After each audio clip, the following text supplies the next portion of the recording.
Last topic हमने discuss किया था कूलम्स लाइन वेक्टर फॉर्म।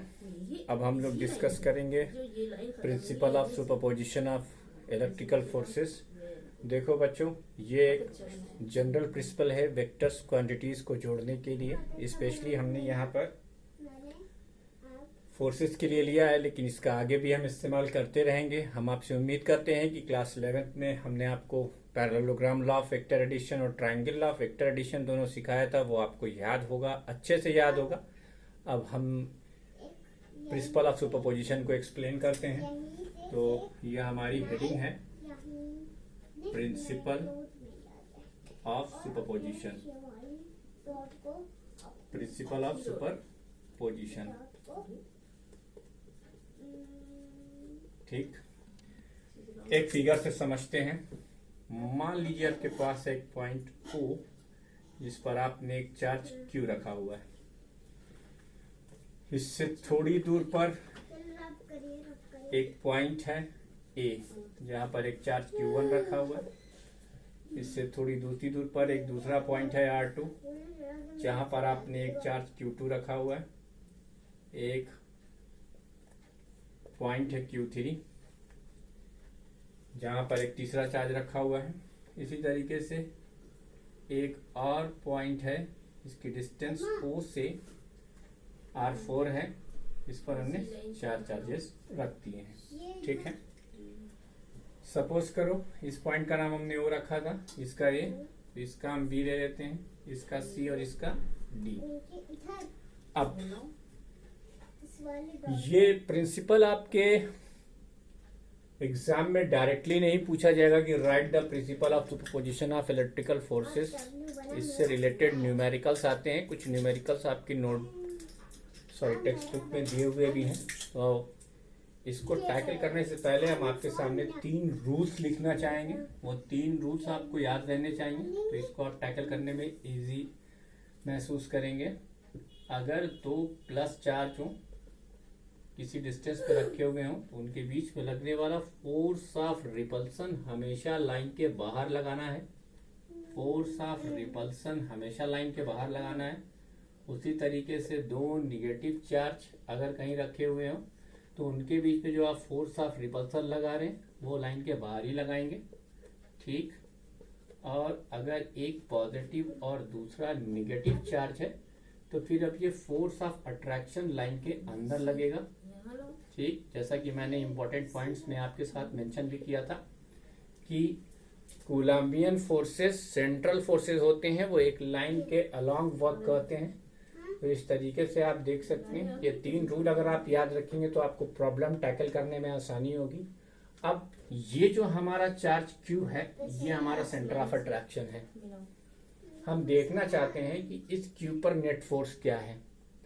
तो अब अगर एक और पॉइंट जो कूलम्स लॉ के बाद मैंने आपको लिखवाया था कि each individual pair have its own force, तो ये Q1 के साथ एक पेयर बनाता है, सेम टाइम पर Q2 के साथ भी एक पेयर बनाता है, सेम टाइम पर Q3 के साथ भी एक पेयर बनाता है, सेम टाइम पर Q4 के साथ भी एक पेयर बनाता है, ठीक है। अभी हम सिर्फ Q की बात कर रहे हैं।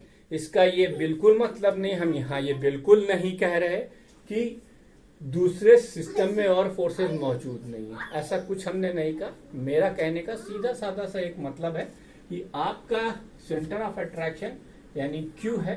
Q क्या है? वो चार्ज पार्टिकल है जिस पर हम सिस्टम से नेट फोर्स कितना लग रहा है उसके बारे में कैलकुलेशन करना चाहते हैं। तो इस तरह के प्रॉब्लम को टैकल करने के लिए सबसे इजी तरीका होता है कि सबसे पहले आप एक FBD बना लें। अच्छा भाई, अब एक पेयर आपकी देखिए O से A का इस लाइन के अलोंग है। चूंकि Q1 को इस डायरेक्शन में रिपेल करेगा और Q1 Q को इस डायरेक्शन में रिपेल करेगा, तो जो आपका फोर्स Q1 से Q की तरफ लग रहा है उसकी डायरेक्शन ये होगी, force on O due to A। उसी तरीके से अब आप अगर Q2 और B की बात करोगे, तो Q2 और B के बीच में लगने वाला जो फोर्स होगा, रिपल्सिव फोर्स होगा नेचर में, वो Q2 Q को इस तरफ रिपेल करेगा, यानी ये फोर्स आपका इधर लग जाएगा, FOB, ये दूसरा फोर्स हो गया, ठीक। इसी तरीके से Q3 Q को रिपेल करेगा, उसकी डायरेक्शन ये होगी, यानी आपका एक फोर्स इधर लग गया, ये हो गया एफ ओ सी। ठीक, अच्छा इन सब पर वेक्टर साइन लगा दो भाई, ठीक है। उसी तरीके से एक फोर्स Q4 भी Q पर लगाएगा, जिसकी डायरेक्शन क्या होगी, वो ये होगी। क्योंकि फिलहाल हमने सारे चार्जेस को पॉजिटिव ले रखा है, तो ये FOD हो गया। तो ये 4 फोर्सेस इस अकेले क्यूब पर लग रहे हैं, यानी पॉइंट ऊपर लगने वाले टोटल फोर्सेस कितने हैं, 4।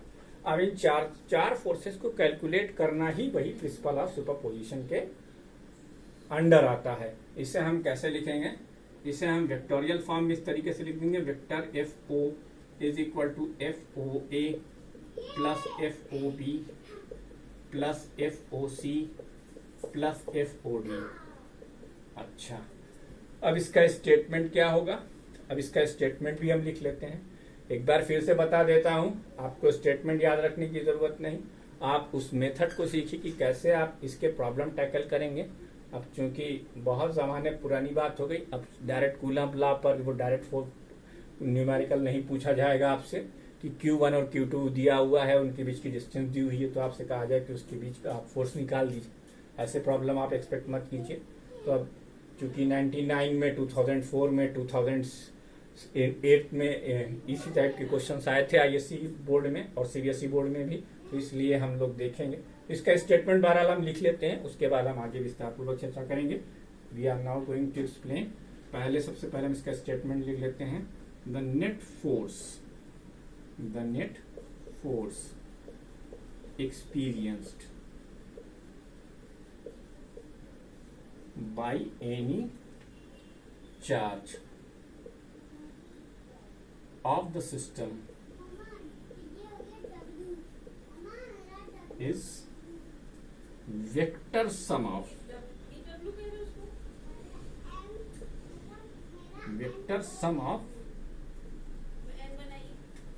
forces experienced by that charge due to all other charges। ठीक, ये इसका स्टेटमेंट हो गया। तो ये है प्रिंसिपल ऑफ सुपरपोजिशन। बोर्ड मेरा छोटा है बच्चों, इसलिए आप इस वीडियो को यहीं पर पॉज कीजिए और पॉज करके इसको नोट कर डालिए। आपको कुछ टाइम दिया जाएगा इसके लिए नोट करने के लिए। इस वीडियो को यहीं पर पॉज कीजिएगा और पॉज करके नोट कीजिएगा। नोट करने के बाद now I am going to erase this and discuss in great detail how will you apply this concept to the numerical problem. देखो, जो हमारे एग्जाम में आया हुआ 2 प्रॉब्लम है, पहले हम वो डिस्कस करेंगे, ठीक है। तो ये आप लोग, हम उम्मीद करते हैं आप वीडियो को पॉज करेंगे और पॉज करके यहीं पर ये सारी चीजें नोट कर लेंगे, तो ये आपका बोर्ड हो जाएगा। उस तरीके से हम इसे इरेज करके यहाँ पर इससे रिलेटेड कुछ प्रॉब्लम्स आपको से डिस्कस करेंगे, ताकि आपको क्लियर हो कि हम कहना क्या चाह रहे हैं। अब देखो, एक अच्छा सा सवाल है, इंपॉर्टेंट क्वेश्चन है ये। सिमेट्रिकल प्रॉब्लम पहले डिस्कस करेंगे ताकि आपका इंटरेस्ट बना रहे। इसी ये एक ट्राइंगल है, क्या है ये, एक ट्राइंगल है। इस ट्राइंगल के 3 एपेक्स पे, 3 वर्टेक्स पर 3 चार्जेस Q और Q प्लेस्ड है। इस का डिस्टेंस हमने A माना, इसका भी डिस्टेंस हमने A माना, इसका भी डिस्टेंस हमने A माना, मतलब ये इक्विलेटरल पर सीधी साधी पार। इसमें 2 चीजें कैलकुलेट करने की डिमांड है। एक, ये बेटा वर्टेक्स है, इसको A, B और C और इसको O कहेंगे, ठीक है। दो प्रॉब्लम डिस्कस करेंगे। पहली, फाइंड द नेट फोर्स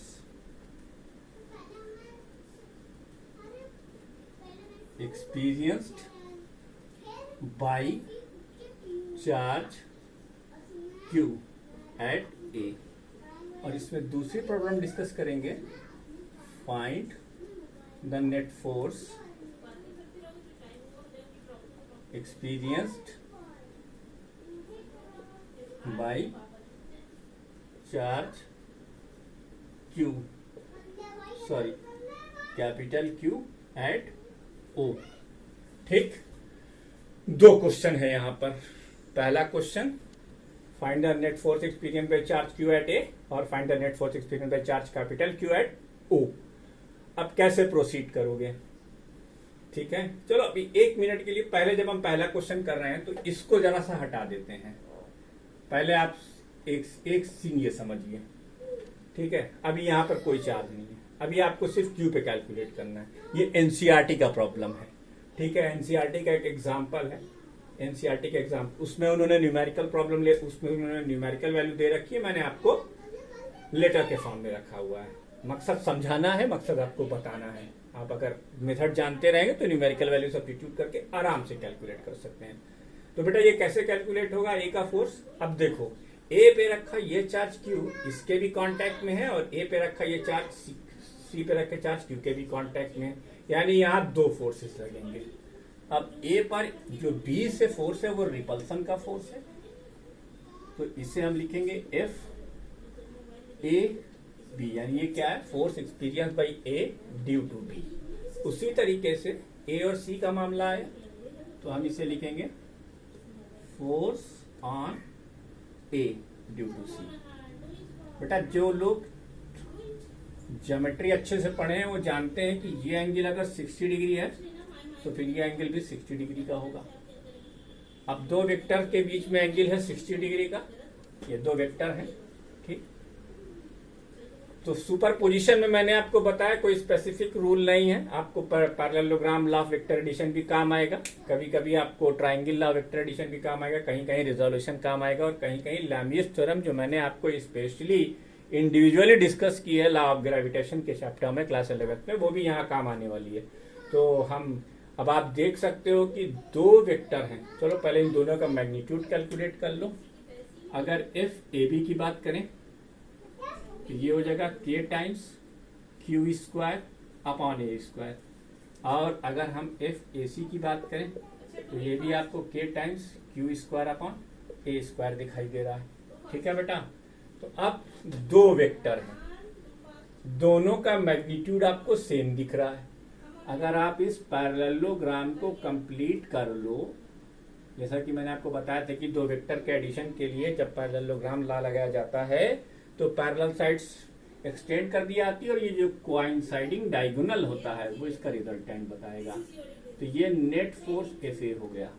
अब इसको निकालने का फार्मूला क्या होगा?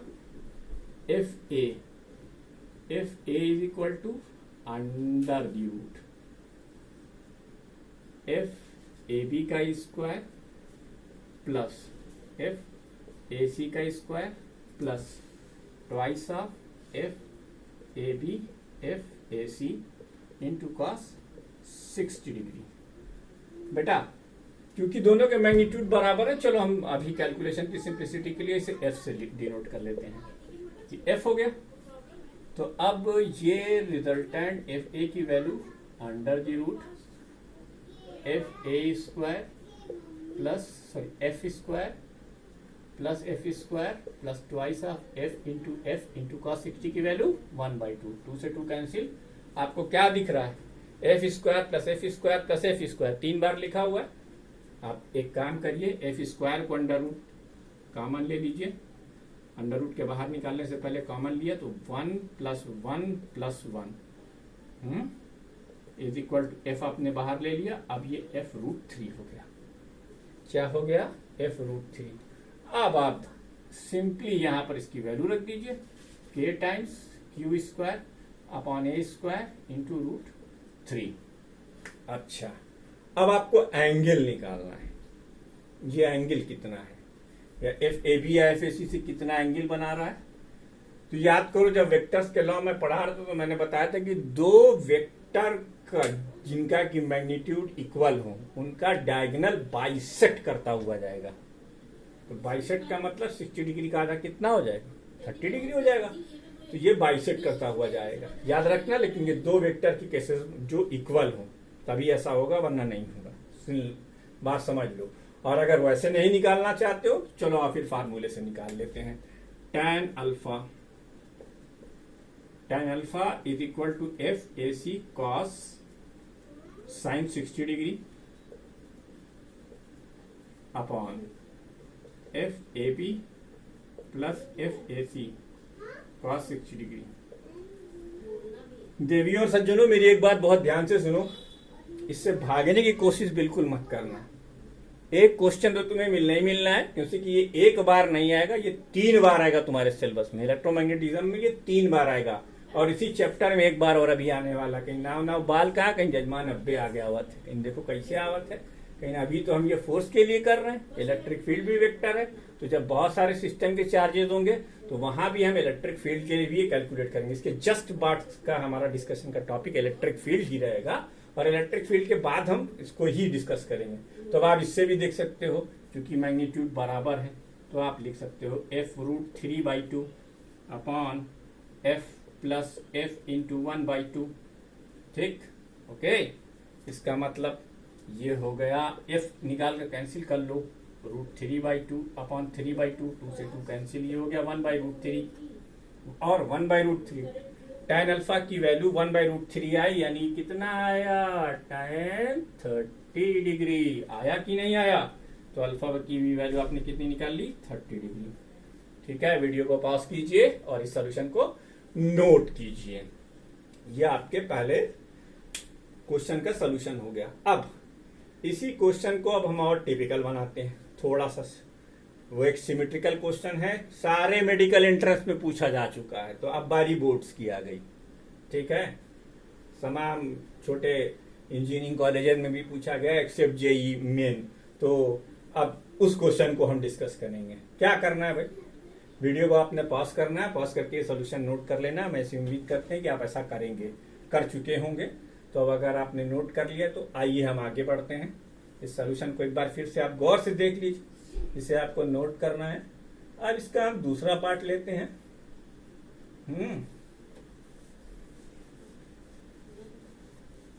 ये पहला पार्ट था, अब इसका आप दूसरा पार्ट लोगे। दूसरे पार्ट में आपने क्या करना है, दूसरे पार्ट में मान लीजिए आपके पास एक चार्ज Q यहां पे रखा हुआ। अब ये वाला क्वेश्चन प्रोनाउंस कर गया, find the net force experience by charge Q at O। अरे बाप रे, कोई दिक्कत नहीं भैया, कूलम साहब ने कहा कि हमारा जो फोर्स है वो सेंट्रल है, सेंट्रल फोर्स है, तो भैया लाइन बनाओ। आजकल पटरी का मामला बड़ा गड़बड़ है ना, देखो बेचारे 14 मजदूर निकल लिए, पटरी पे सो रहे थे बेचारों। तो साहब ये लाइन हमने बना दी, अब ये Q इस Q से भी रिपेल होगा, ये Q इस Q से भी रिपेल होगा, और ये Q इस Q से भी रिपेल होगा। 3 तरफ से रिपल्सन का फोर्स एक्सपीरियंस करेगा।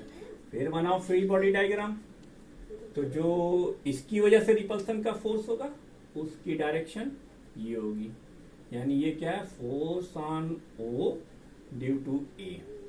उसी तरीके से इसकी वजह से फोर्स कहाँ होगा, यहां होगा, C की वजह से ये होगा force on O due to C। B की वजह से कहाँ होगा, यहां होगा, ये होगा force on O due to B। Symmetry कहती है कि ये एंगल 120 डिग्री का होगा, ये एंगल भी 120 डिग्री का होगा, और ये एंगल भी 120 डिग्री का होगा। अब यहां से हम इसके 2 मेथड डिस्कस कर देंगे आपसे। यहां पर हम आपके साथ इसके 2 मेथड डिस्कस करेंगे। ठीक है, वो 2 मेथड क्या है। मेथड नंबर 1, अप्रोच 1, पहली अप्रोच। जो लोग सीरियस थे 11th में उनको याद आ जाना चाहिए लेमीज थ्योरम, और जो लोग सीरियस नहीं थे उनको मैं याद दिला देता हूं। बेटा ये डिस्टेंस, ये मीडियन का इंटरसेक्शन पॉइंट है, तो ये O जो है A से B से और C से, तीनों से सेम डिस्टेंस पर होगा। कहने का मतलब ये कि OA is equal to OB is equal to OC। अब जिसको ज्यादा प्रॉब्लम है उसको चलो हम निकाल कर भी दिखा देते हैं। यहां से एक परपेंडिकुलर ड्रॉप कर दो, इस ट्राइंगल को बाहर बना दो डी, तुम्हारे समझने के लिए। ये ट्राइंगल बाहर बना लिया हमने, अगर ये ट्राइंगल बाहर बना लोगे तो तुम्हें ये B दिख रहा है, इसको हमने D मान रखा है, और ये हमारा O है। ये डिस्टेंस हमें कैलकुलेट करनी है, X। ठीक, ये डिस्टेंस हमारी a/2 है। बेटा मीडियन जो होती है वो बाइसेक्टर होती है, तो ये 30 डिग्री का एंगल हो जाएगा। अब लोनी साहब से पूछिए, तो लोनी साहब कहेंगे कि अगर x को कैलकुलेट करना है यानी हाइपोटेन्यूज, और आपके पास बेस दिया हुआ है, तो वक्त है शुरुआत की एक बात का और ये वक्त है 9 बजे रात का, उसी हिसाब से आप देखेंगे tan 30 degree, sorry cos 30 degree, cos 30 degree की वैल्यू होगी पापा बेस यानी BD अपॉन OB। अब OB आपको कैलकुलेट करना था, तो OB की वैल्यू क्या हो जाएगी, OB की वैल्यू हो जाएगी BD अपॉन cos 30 डिग्री, यानी a/2 इंटू √3/2। cos 30 की वैल्यू होगी 2 से 2 कैंसिल, ये कितना आ गया a/√3। OB की वैल्यू कितनी आ गई O/√3। सिमिलरली OA और OC की भी वैल्यू आ जाएगी। मकसद बताना है और समझाना है, ठीक है, आपको डराना नहीं है, बिल्कुल भी डराना नहीं है। थोड़ा सा स्टार्टिंग में इलेक्ट्रोस्टैटिक्स डिफिकल्ट लगती है, लेकिन थोड़ा पेशेंस रखें और धीरे धीरे समझने की कोशिश करें, जैसे कि अभी तो ये शुरुआत है, पिक्चर अभी पूरी बाकी है मेरे दोस्त, एक एक करके सब कुछ समझ में आएगा। तो कहने का मतलब ये है कि आपने OA, OB और OC को डिटरमाइन कर लिया। अब ये फ्री बॉडी डायग्राम आपके सामने है। तो वेक्टर में एक तरीका ये होता है कि आप किसी एक ऑब्जेक्ट, एक वेक्टर के एक्सिस को एक्स एक्सिस बना लो, उसके परपेंडिकुलर वाई एक्सिस बना लो और रिजॉल्व कर लो सारे फोर्सेस को। तो एक्स कंपोनेंट अलग, वो वाई कंपोनेंट अलग। हम उतना डिटेल में नहीं जाएंगे, अगर हम बोर्ड के लिए डिस्कस कर रहे हैं तो हम तुम्हें एक आसान तरीका बताते हैं। और जैसे हमने पिछले एग्जाम्पल में किया था, आप ये वाला फोर्स लो FOB और FOC, ये आपने दो फोर्सेस ले लिए। अच्छा, ये दोनों भी मैग्नीट्यूड में बराबर होंगे, ऑब्वियस सी बात है, चार्जेस के मैग्नीट्यूड सेम है और डिस्टेंसेस भी सेम आई हैं, तो यानी FOC, चलो मेंशन कर देने में ज्यादा भलाई है, FOA की वैल्यू, FOB की वैल्यू और FOC की वैल्यू, सब की वैल्यू सेम होगी, और वो होगी क्या, K times Q into Q upon A²/√3 का स्क्वायर। हमारी तरफ लिखने की कोई जरूरत अभी पढ़ना ही नहीं, किसी के सिमेट्रिकल क्वेश्चन है, प्रॉब्लम ना खाओ, ज्यादा परेशान मत हो। तो बेटा दो फोर्सेस जो एक दूसरे से 120 डिग्री के एंगल पर लगे हुए हैं, मैग्नीट्यूड बराबर है, मैंने कहा था ना, मैग्नीट्यूड दोनों के बराबर हैं। अब आओ हम पैरेललोग्राम को कंप्लीट करें।